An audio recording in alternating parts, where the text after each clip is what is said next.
Hi, it's good to be back here. It really is. These conversations always feel like they need a moment to arrive. Yeah, like you have to slow down before you can speak honestly. Exactly. So let's take that moment and begin.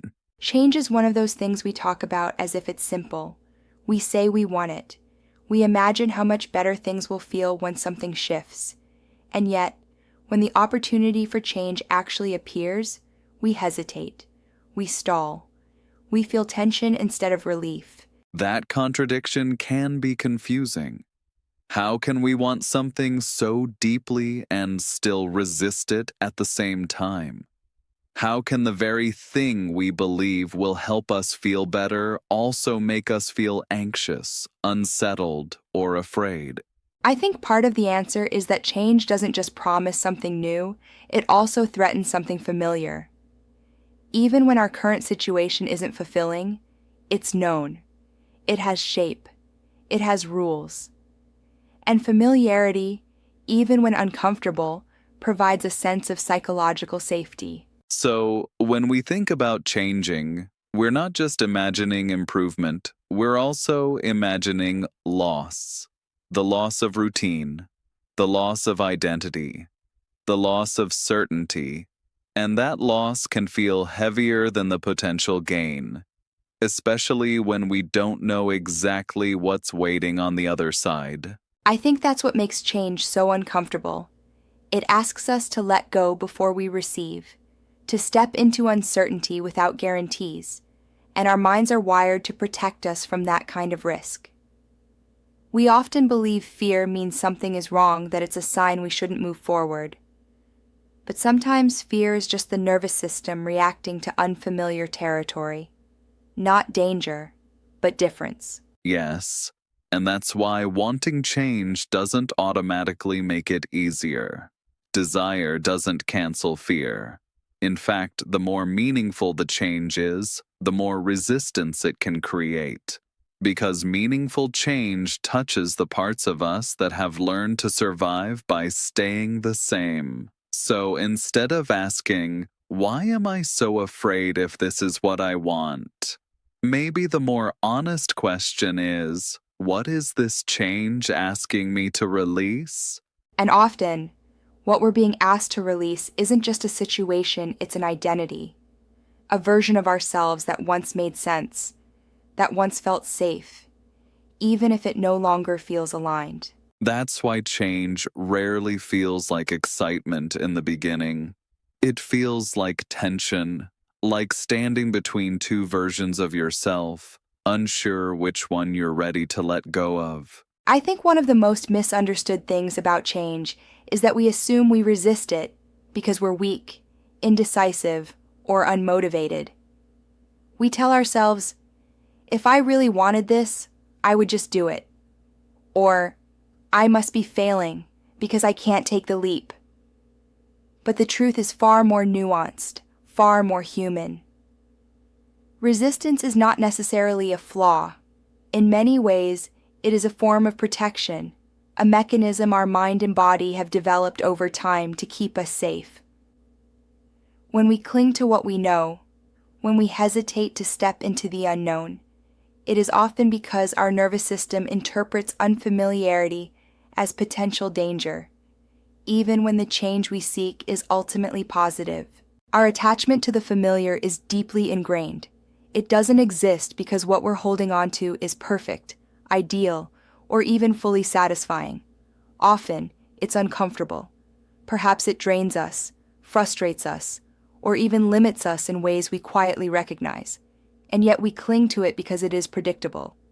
Predictability, in its own quiet way, is comforting.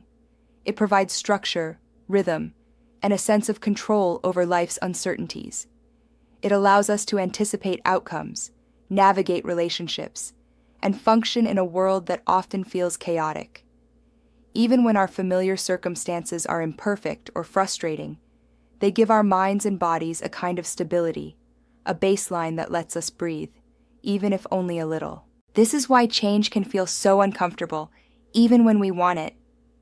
It threatens the patterns and routines that have quietly held us upright.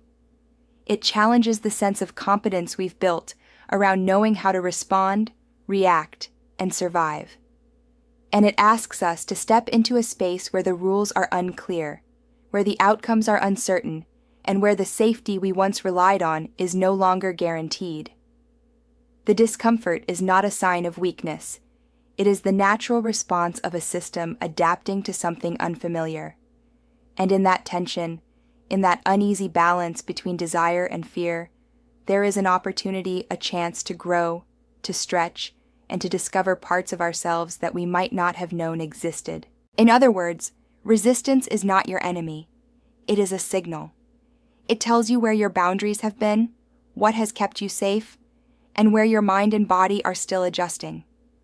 It reminds us that meaningful change is rarely instant or effortless.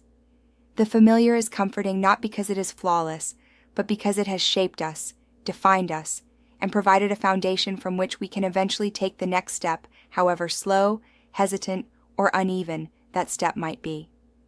Familiar situations teach us more than just routines. They teach us how to function in the world. They set the stage for our emotional responses, shaping the subtle rules we follow without even realizing it. We learn what is acceptable, what will provoke discomfort, and what will keep us in balance with the people and environments around us. We memorize patterns of behavior, anticipating reactions from others, and gauging how much of ourselves we can safely reveal.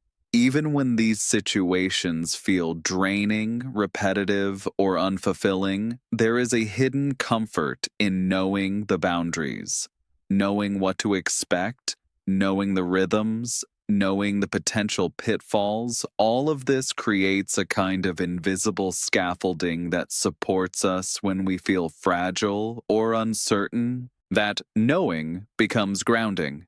It gives our minds a sense of orientation, a map we can rely on even when other parts of life feel unpredictable. Familiarity offers the illusion of control, or perhaps not even an illusion, but a quiet, steady reference point. We may not feel inspired or fully alive in these circumstances, but there is a subtle reassurance in the predictability. It tells our nervous system, this is safe. You've navigated this before. You know what to do. And that reassurance, even if it comes with compromise or quiet dissatisfaction, can feel essential. It keeps us from feeling untethered, from floating without anchors in a world that is often unpredictable and demanding. And yet, that very grounding can make change feel so impossible, because stepping away from the familiar doesn't just remove comfort, it removes the subtle supports we've learned to rely on. It asks us to navigate without a map, to face uncertainty head-on, and to find new ways of orienting ourselves. The stability that once felt mundane now reveals itself as precious, and letting go, even for something better, feels risky. We hesitate, we stall, we bargain with ourselves, sometimes indefinitely, for just a little more certainty before moving forward. And in that hesitation, we discover a paradox. Familiarity can feel both constraining and protective. It can limit our growth, yet it also sustains us. And understanding that duality is one of the first steps toward embracing change with patience, compassion, and awareness. Change threatens that grounding in ways that can feel almost physical. It disrupts the reference points we've relied on for months, years, or even decades, those invisible markers that have given us a sense of stability and orientation in the world. Suddenly, the habits, routines, and patterns that once guided us no longer function in the same way. The strategies that helped us navigate relationships, responsibilities, and even our own moods seem insufficient. And that absence of certainty of a familiar map can feel overwhelming, leaving us unmoored in a space where we can't predict what comes next. It's important to notice that this sensation isn't a flaw or a weakness. Our attachment to stability is part of how the human mind protects itself. When the world feels unpredictable, our brains respond with tension, anxiety, or hesitation, a quiet alarm that reminds us to proceed cautiously. And so, resisting change is rarely about laziness or avoidance in a superficial sense. It is often about self-preservation, a way of holding on to the known in order to navigate life without losing balance completely. That's why staying the same isn't always about choosing comfort. In fact, the familiar may not feel comfortable at all. It may feel monotonous, draining, or even constraining.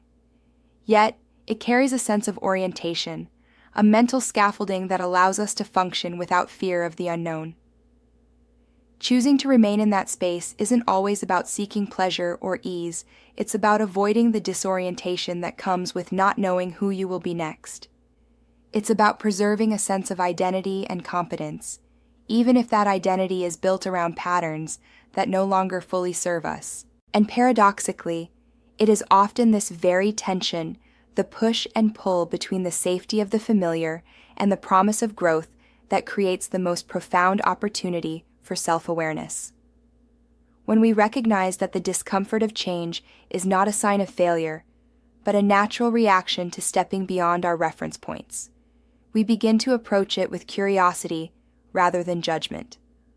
We start to see that the nervousness, the hesitation, and even the fear are markers, not obstacles, indicators of where transformation is taking place, quietly beneath the surface. And what makes this even more complicated is that familiarity often becomes deeply intertwined with identity. It's not just that we get used to certain situations or patterns over time. Those situations begin to shape the very way we understand ourselves. Our routines, the roles we inhabit, the responsibilities we shoulder, and even the struggles we endure quietly become markers of who we are.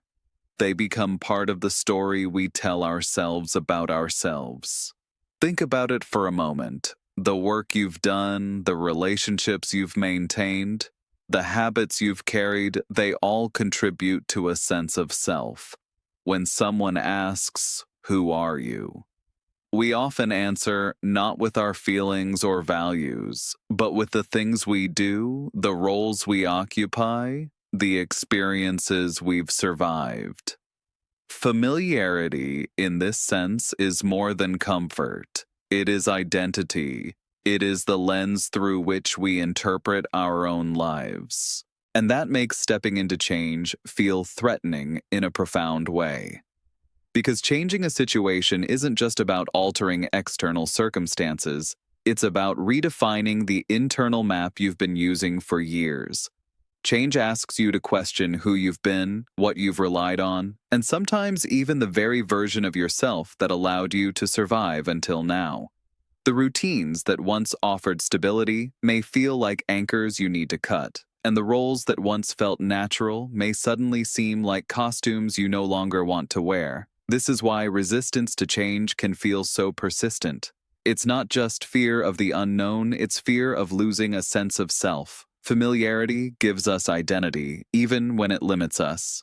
Letting go of it, even willingly, can feel like stepping into a void. And yet, it is often in that void, in that uncomfortable space between who we were and who we are becoming, that true growth begins to take shape. Maybe the most important thing to remember about change is that it doesn't ask you to be fearless. It asks you to be honest. Honest about what no longer fits. Honest about what feels heavy. Honest about what you've outgrown, even if you can't yet name what comes next. So if change feels uncomfortable right now, that doesn't mean you're doing something wrong. It doesn't mean you're unprepared or incapable. It often means you're standing at the edge of something meaningful, and your system is learning how to adjust. There's a lot of pressure to move quickly, to decide, to be certain. But not all change needs urgency. Some transitions ask for patience more than action. It's okay to take small steps, to pause, to reconsider, to move forward without having everything figured out. Change isn't a test you have to pass, it's a process you move through. And maybe trust isn't about believing everything will turn out perfectly. Maybe it's about trusting that you can meet yourself honestly, no matter what unfolds. That you can listen, adjust, and respond with care. You don't have to become a completely new person overnight. You don't have to erase who you've been. Change doesn't require rejection of the past, it asks for integration. So if you're in a season where change feels heavy, let it be heavy. Let yourself feel the uncertainty without rushing to escape it. Growth often happens quietly, beneath the surface, long before anything looks different on the outside. And maybe that's enough for now. To stay open, to stay gentle, to keep listening to yourself, even when the answers come slowly. Thank you for being here with us, for taking the time to sit with these thoughts. We'll see you again soon.